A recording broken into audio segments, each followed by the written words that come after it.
After studying this module, you shall be able to know the definition of clinical psychology, learning the historical context of clinical psychology, identify various ways to define abnormality, evaluate various perspectives of abnormality, and also to analyze the scope of clinical psychology.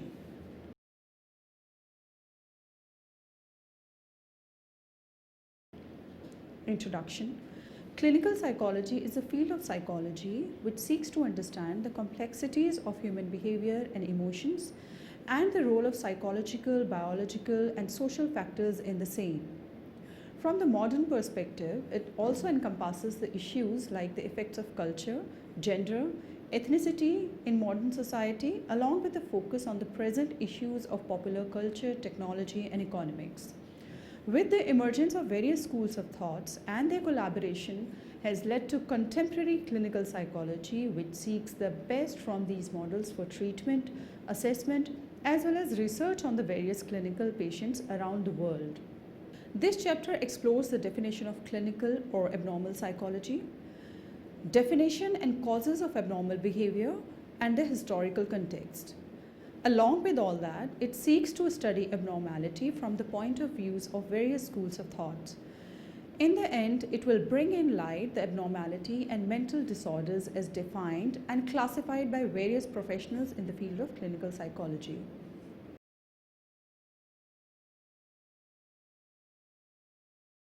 Although psychology as a field, as a separate discipline, is about only 100 years old, but it is being taught as one of the most popular undergraduate courses in many universities around the world.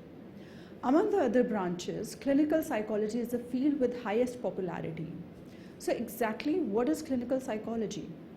As defined by American Psychological Association, clinical psychology seeks to use the principles of psychology so to predict and understand emotional, psychological, behavioral, intellectual, biological, and social aspects of functioning of humans. Clinical psychology is also aimed at the analysis, treatment, and prevention from psychological disabilities or disorders and enhancement and adjustment of the effectiveness as defined by Rodnick in 1985. Hence, clinical psychology uses the already known principles of human behavior to help them to adjust to their daily hassles or modify any abnormal behavior. For example, a clinical psychologist may assess a school child on various educational tests to predict whether that child is gifted, so to provide him with special treatment and educational programs to make sure the highest use of his potentials. Hallucinations, substance abuse, suicidal attempts, depressive symptoms, eating problems, head injuries, etc. are the areas where clinical psychology can be applied effectively.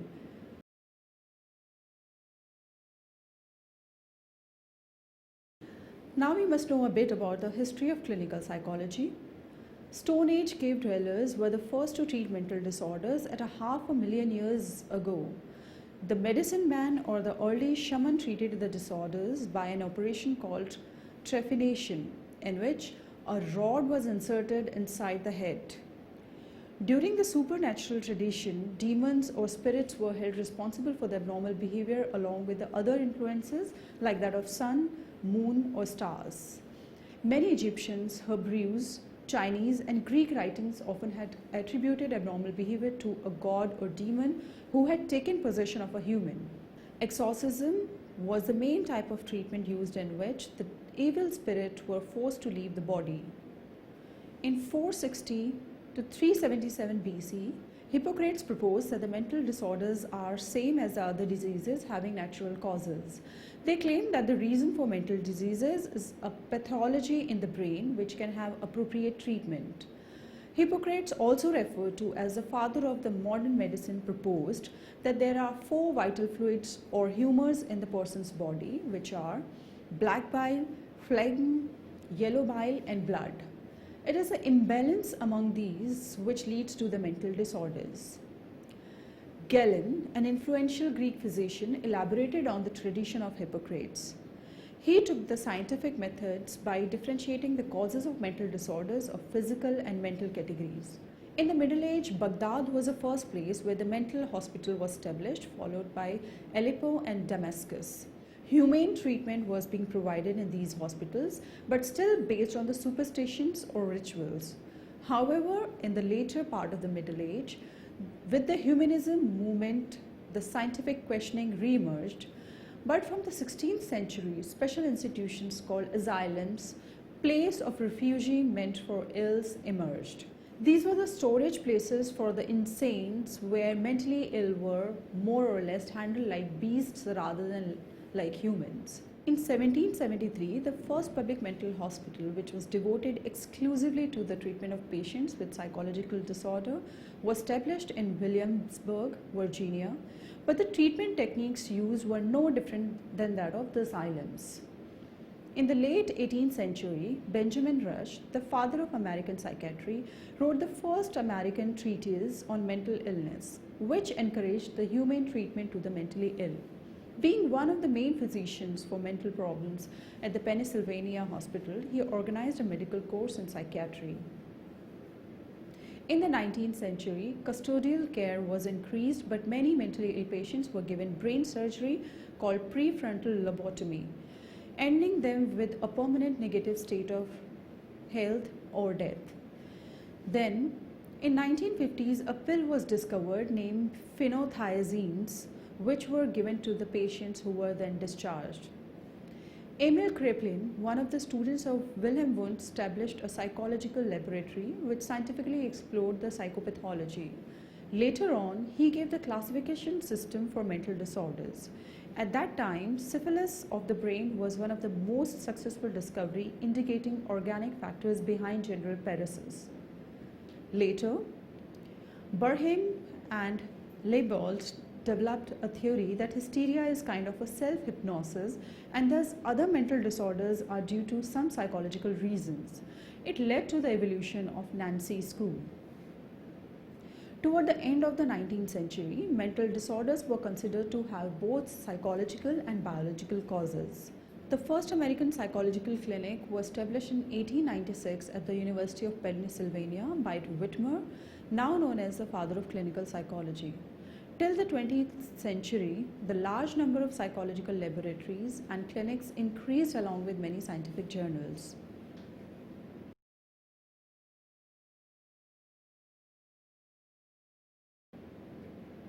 Abnormality, chief construct of clinical psychology. Now we all must know what exactly abnormality can be defined using various definitions. Abnormality can be defined as a behavior consisting of emotional, cognitive, and behavioral symptoms which may lead to harm. It is a behavior that tends to deviate from societal norms. DSM-4-TR defines abnormality as cognitive, behavioral, or emotional dysfunctions which are not expected in the context of their culture and that may lead to a personal distress or significant impairment of functioning. DSM-4 in 1994 describes mental disorder as a clinically substantial psychological syndrome which occurs in a person and which may lead to distress and or deviation from cultural and societal norms. The response must be currently perceived as manifestation of emotional, behavioral, or psychological dysfunction in the person. A popular criterion to describe abnormality is the criteria of 4 Ds. These 4 Ds can be defined as deviance, which basically means the unusual or different or extreme form of behavior. Second D is dangerous, that may be imposing the danger to the person or the others. Third D, distress, which may be upsetting to oneself. Fourth D is dysfunctional behavior, which may interfere with the daily activities or chores. The acronym HIDES, H-I-D-E-S, is another criterion used to describe abnormality, wherein H may stand for help-seeking, I stands for irrationality or dangerousness, D stands for deviance, E stands for emotional distress, and S stands for significant impairment. There are ways to define abnormality. There can be various ways of defining abnormality. Some of them are covered, wherein first one is cultural relativism. According to Gorenstein and Serbin, abnormal behavior is one which deviates from the predefined societal norms. Thus, in order to define abnormal behavior of an individual, one has to first look onto the culture or the society the individual is placed in. Since different cultures may describe abnormality in different ways, thus there can be not a universally accepted one definition, but some actions which are dangerous, wild, or seemingly out of control can be regarded as abnormal universally. Wearing minimal or no clothes in one society may be normal as opposed to being defined as abnormal and even bizarre in another one. Statistical point. One definition of abnormality is that it is statistically rare. One example of this is the normal curve in which majority of the people fall in the middle and many few at the extremes. But a major drawback is the geniuses who fall in the extreme along with the mentally retarded. So can we consider genius persons as abnormal? Individuals satisfied with their life are normal, while those dissatisfied or distressed are abnormal. But a major limitation of this approach is that even some drug addicts or people with antisocial personality or antisocial activities may rate themselves as satisfied. So will you consider them as normal? Behavior that is maladaptive. Abnormality is maladaptive by nature. If behavior interferes with daily functioning and has self-defeating consequences, then the behavior can be termed as maladaptive. Hence, an individual will be manifested to be mentally disordered if his behavior is consistent and an obstacle to the well-being of the person or to the society he is placed in. Approaches to abnormality. Great technological and scientific discoveries marked the late 19th century. Such advancements led to the contemporary clinical psychology, which views abnormal behavior from the scientist's point of view. Various perspectives which emerged in 19th and 20th century define abnormal behavior and psychological disorders from their own point of views. So first one of such approaches is biological approach, which considers brain and genes as the leaders. According to the biological view of abnormality, abnormal behaviors are due to the physical illness in the person's body. The reason behind abnormal behaviors, thinking and emotions are biological dysfunctions.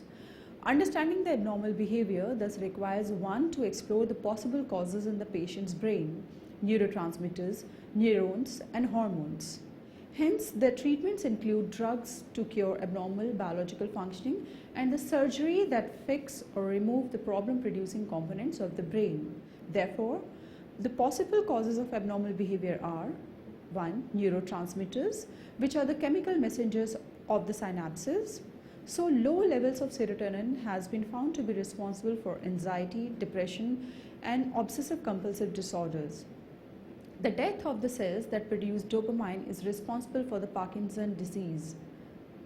Second, hormones, which are the chemical messengers of the blood. High production of the cortisol is responsible for the chronic stress, while low level of insulin production is responsible for diabetes mellitus. Number 3. Structural damage in certain areas of the brain may lead to abnormality. Damage may be to the hippocampus as seen in the patients with HM or Clive-Wearing that leads to severe loss of memory. The inability to understand speech may be caused due to the impairment in Broca's area of the left temporal lobe. Schizophrenics have been found to have large ventricles in their brain. Number 4.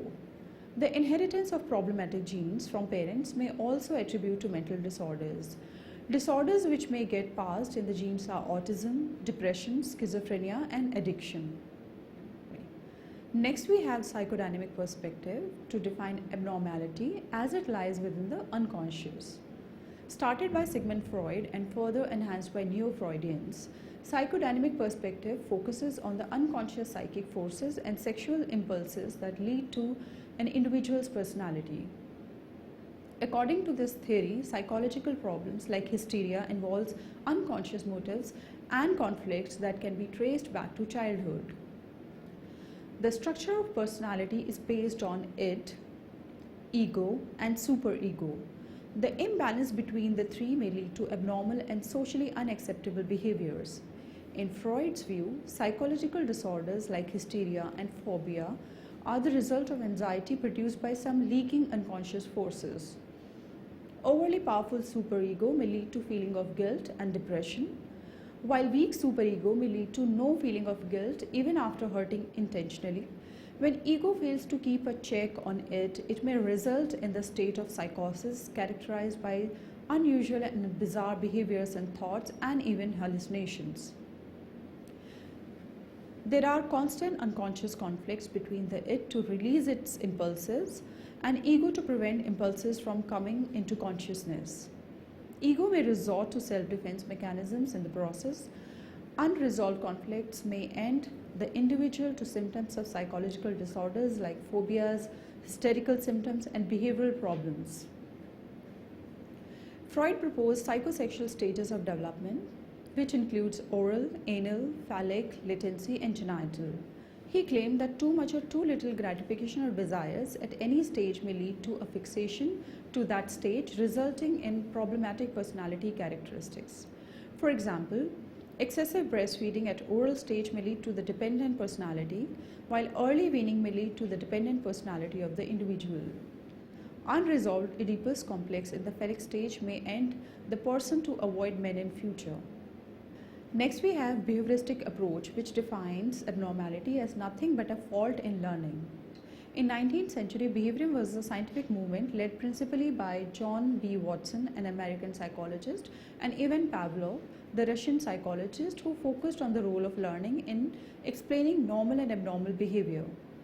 According to them, abnormal behavior is just a result of the acquisition of learning of maladaptive or inappropriate behavior.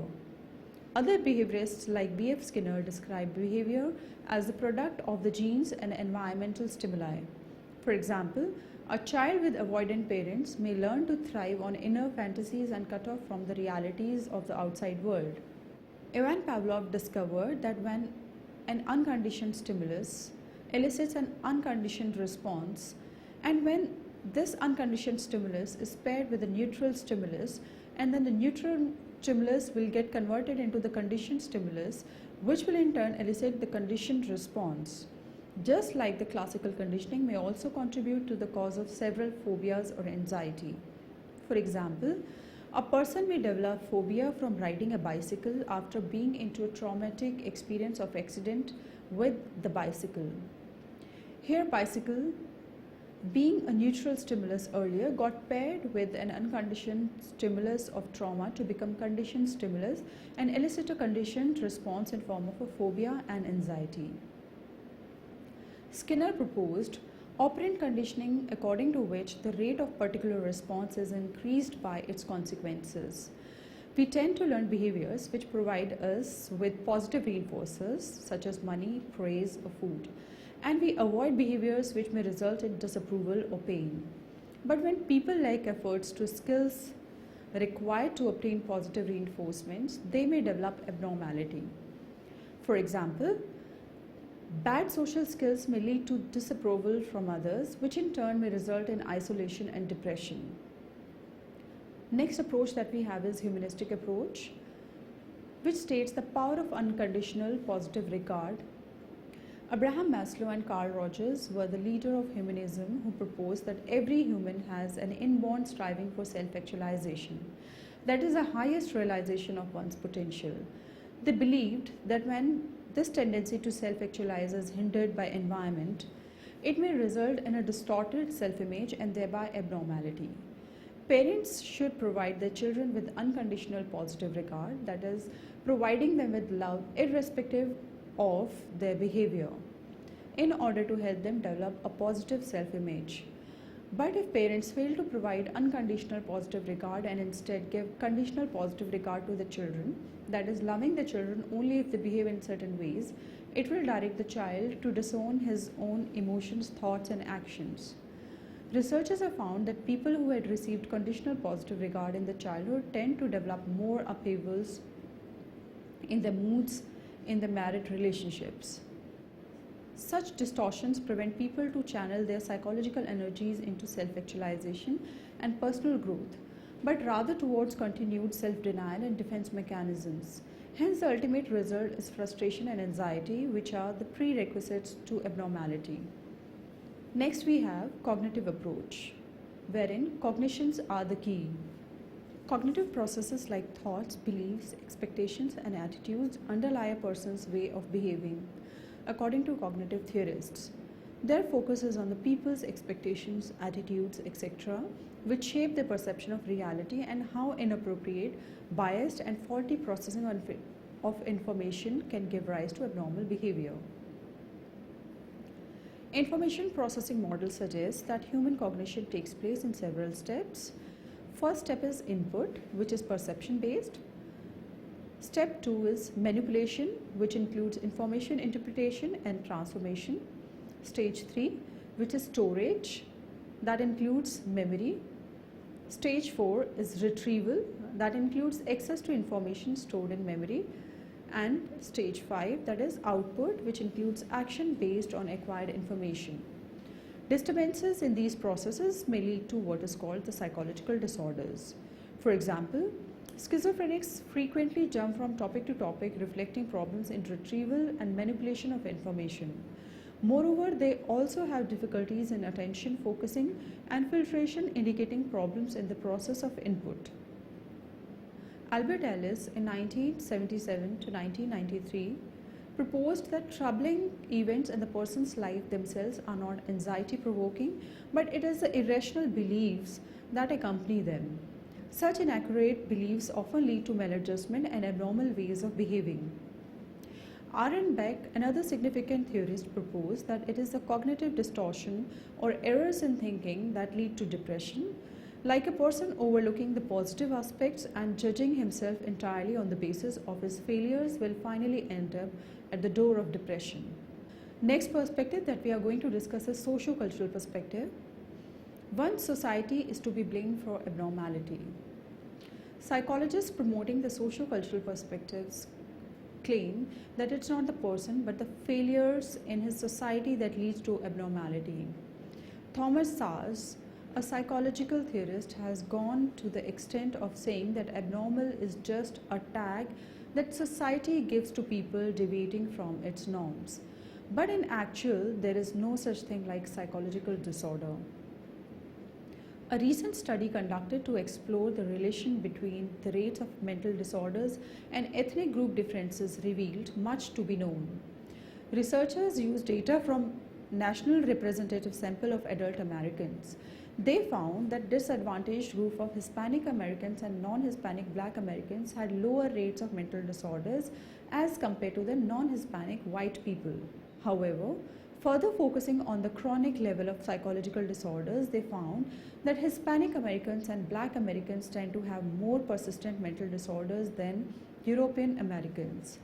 The depression was very common among the disadvantaged group due to loss of their connectivity with the world.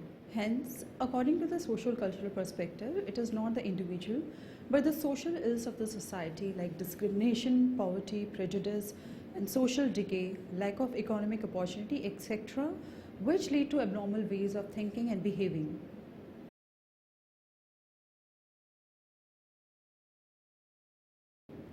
Now we come to the scope of clinical psychology. First, we have mental health team. Comprehensive and good evaluation, assessment, diagnosis and treatment of patients' problems involve a number of professionals which may gather information from several sources and help patient via varying perspectives. A patient may require having contact with various mental health professionals and social agencies, which then interact with each other in order to integrate all the available information to finally arrive at the treatment plan. These professionals may include clinical psychologists, counseling psychologists, psychiatrists, psychiatric nurses, psychiatric social workers, etc. Then we have clinical psychologists.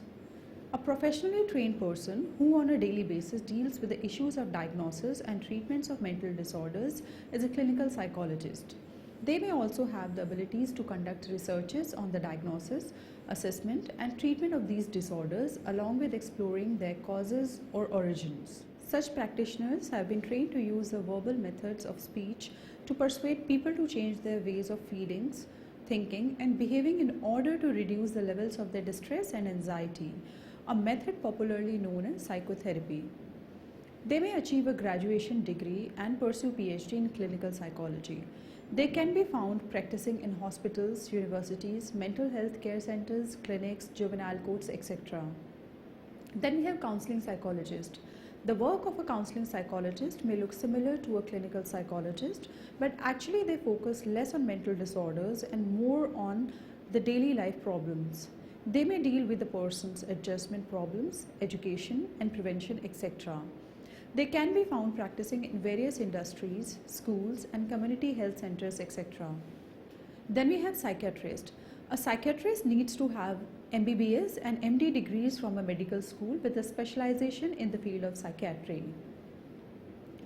They generally adopt a biological viewpoint to assess the causes of psychological disorders, diagnosis and treatment of the patient. They are ultimately responsible for interview and examination of hospitalized patients and to decide and supervise the types of treatment to be used. We have another scope in form of psychiatric nurses, generally functioning as an immediate assistant to the psychiatrist. A psychiatric nurse may also help other members of the staff in developing and executing a plan for the treatment of the patient. Before practicing, they should have a bachelor or master's level of training in nursing, but an additional specialization may help them to allow prescribing psychoactive medicines to the patients. Observing the changes in the patient's status, caring for patient, advising psychiatrists are some of the works of a psychiatric nurse. Next we have psychiatric social workers. A psychiatric social worker needs to earn a master's degree in social work. He is responsible to explore the social, cultural, familial and other environmental conditions of the patient with the psychological disorder. They may also treat disorders but with a primary focus on family and social problems of the individual. Then we must know about the activities of a clinical psychologist. There is certainly a long path to be covered to become a clinical psychologist, involving large number of stages which may include graduation in psychology, master's degree with specialization in clinical psychology, internship in clinical setting, postdoctoral fellowship, licensure, employment, quest for a higher degree and research work. After being professionally trained as a clinical psychologist, one needs to be involved in a variety of activities ranging from teaching to consultation to research work. Here, we will discuss some of the activities of the clinical psychologist, wherein the first activity of the clinical psychologist that one involves in is assessment. Various psychological tests and measures are employed by the clinical psychologist to assess or diagnose the patient's problem. The assessment is done generally in the light of both psychiatric issues, which may include personality disorders, psychosis, hysteria, etc., and non-psychiatric issues, which may include relationship issues, family history, social environment, etc. A psychological assessment thus may involve all behavioral, observational, cognitive, neuropsychological, and personality measures of an individual. Thus, while a physician will focus only on the problematic part in the brain leading to a severe memory loss, a clinical psychologist will focus on the contribution of the traumatic experiences, family relations, cultural and personality factors in addition to the problem in the brain parts. Moreover, a clinical psychologist may not only assess an individual but also a group of people. Hence, a good assessment requires a psychologist to use appropriate amount of tools in the light of socio-cultural, psychological and biological perspectives. Next activity of a clinical psychologist is treatment. Alcohol or drug abuse, hallucinations, depression, phobia, traumatic experience, loss, conflicting relationships, eating problems, mental retardation, anxiety, sexuality, etc. may require an individual to seek psychological treatment. There are various schools of thoughts and treatment approaches that a clinical psychologist may resort to, but they generally use an eclectic method, that is, integrating various clinical approaches and perspectives in their method of treatment. Some may resort to hypnotism, family analysis, or psychoanalytic method only. Evidence-based treatments or the empirically supported ones are nowadays used in order to provide a structured treatment plan to the practitioners. Treatment manuals are also common these days. Treatment approaches supported empirically are the ones manualized and constructed for many problems like pain control, depression, conduct disorder, anxiety, etc., and are widely supported by APA. For example, Depression and bulimia, interpersonal and cognitive psychotherapy are empirically supported treatments, while for OCD, exposure and response prevention are the empirically supported ones. Another activity of a clinical psychologist is teaching. Full-time professors of the universities teach students at the undergraduate, graduate or postgraduate levels. Other teachers may include an ad hoc lecturers or part-time teachers. Others may teach or supervise interns, trainees at clinical or organizational settings. These psychologist teachings can be seen in clinical, hospital, or business environments. For example, a clinical psychologist may teach employees of an organization as to how to manage stress. Others may work in hospital settings to instruct trainees to use various tools associated with the psychological treatment. So another activity of a clinical psychologist is consultation. Some clinical psychologists may provide consultation services to businessmen, law holders, school organizers, churches staff, or mental health professionals. Consultation may involve interview, discussion, brief report, or a more formal arrangement. Consultation may involve assessment, teaching work, research work, or even psychotherapy practices. For example, it may involve assisting a physician to deal with a problematic patient. It may involve assisting manager to solve interpersonal problems of employees. Another activity of a clinical psychologist is administration. Administrative work of psychologists may end them at being a head of the psychology department, dean or president of a college or university. A psychiatric ward of a hospital may offer a position of the unit's chief or a director of a mental health service clinic. These psychologists may also work in clinical settings as directors of training. They may also make firing or hiring decisions in clinical settings. So one more very important activity of a clinical psychologist is research. Research work is the core of all the professional activities of clinical psychology. It is the research results which help to determine the most effective treatment technique for psychological disorders. Other may help to determine the at-risk people and methods to prevent psychological disorders. Some researchers may aim to find and introduce a more effective approach to diagnosis of patients. Most of the researchers have a part-time job of teaching or at other settings. Findings of the research can be informed via publishing them to journals or presenting them in seminars. However, not all clinical psychologists are involved in the research work, but all of them use the various research results in one way or the other.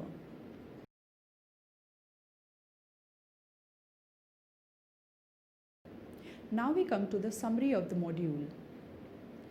Clinical psychology seeks to use the principles of psychology so to predict and understand emotional, psychological, behavioral, intellectual, biological, and social aspects of functioning of humans. DSM-4-TR defines abnormality as a cognitive, behavioral, or emotional dysfunctions which are not expected in the context of their culture and that may lead to a personal distress or significant impairment of functioning. There are various ways to define abnormality: cultural relativism, statistical point, personal satisfaction, behavior that is maladaptive. According to the biological view of abnormality, abnormal behaviors are due to physical illness in a person's body. The reason behind abnormal behaviors, thinking, and emotions are biological dysfunctions. Psychodynamic perspective focuses on the unconscious psychic forces and sexual impulses that led to an individual's personality. According to this theory, psychological problems like hysteria involves unconscious motives and conflicts that can be traced back to childhood. According to behavioristic approach, abnormal behavior is just a result of the acquisition or learning of a maladaptive or inappropriate behavior. Humanistic approach proposes that every human has an inborn striving for self-actualization, that is, the highest realization of one's potentials. When this tendency to self-actualize is hindered by environment, it may result in a distorted self-image and thereby abnormality. Cognitive processes like thoughts, beliefs, expectations, and attitudes underlie a person's way of behaving. According to cognitive approach, the focus is on the people's expectations, attitudes, etc., which shape their perception of reality and how inappropriate, biased, and faulty processing of the information can give rise to abnormal behavior. Psychologists promoting the socio-cultural perspective claim that it's not the person but the failure in the society that leads to abnormality. Comprehensive and good evaluation, assessment, diagnosis, and treatment of the patient's problems involve a number of professionals who may gather information from several sources and help the patients via varying perspectives. These professionals may include clinical psychologists, counseling psychologists, psychiatrists, psychiatric nurses, psychiatric social workers, etc. Some of the core activities of the clinical psychologist are assessment, treatment, teaching, consultation, administration, and research.